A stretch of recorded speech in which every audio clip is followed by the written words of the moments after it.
Hello, this is Builder Elephant, and welcome back to another review of the LEGO Wizarding World minifigure series. Today, we'll be looking at minifigure number 13, Professor Filius Flitwick. LEGO went with the more human version of this part goblin professor. While the first films had Flitwick looking more like a goblin, the Charms Master and head of the Ravenclaw house was not actually in the third film, Prisoner of Azkaban.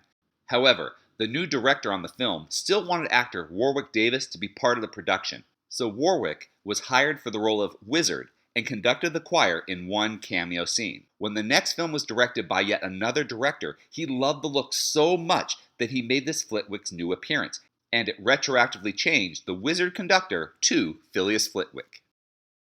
Flitwick was given the old, short, non-bendable kid legs in solid black. While the standard short leg for this character would normally be obvious, this series introduced the new bendable short leg piece. To give him the older style instead of the new ones was a deliberate choice. These non-bendable legs are a little bit shorter than the newer movable ones. This slight height difference is huge with a small minifigure. To make him shorter than his human students was a good choice by LEGO. For his tuxedo, they gave him a paper coat tail. This regular size piece looks huge on him, but the long tails falling behind him work well. The torso piece continues the tuxedo design. The black jacket, gray vest, and pinstripe button-down dress shirt are beautifully printed onto the front. Unfortunately, the back is a solid black. It would have been nice to have gotten some folds or creases in the back, but that's probably me being way too picky. Now, rather than having a formal bow tie printed onto the torso, he was given a separate plastic piece to go over the neck peg. The one face printing used for the professor captures all those important details from the film. The big mustache is not as long and bushy as the one worn by Warwick Davis, but a great match for a 2D printing figure.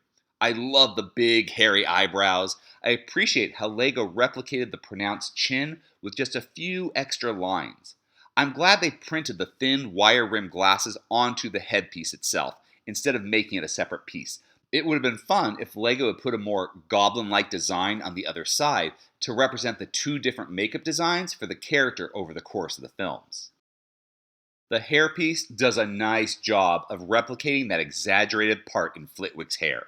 The layers used in the hair mold are impressive. We have the bowl cut around the top and then a shorter cut near the back of the neck.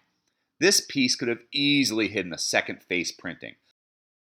Flitwick was given two accessories. He has a standard magic wand, just like all the other witches and wizards in the series.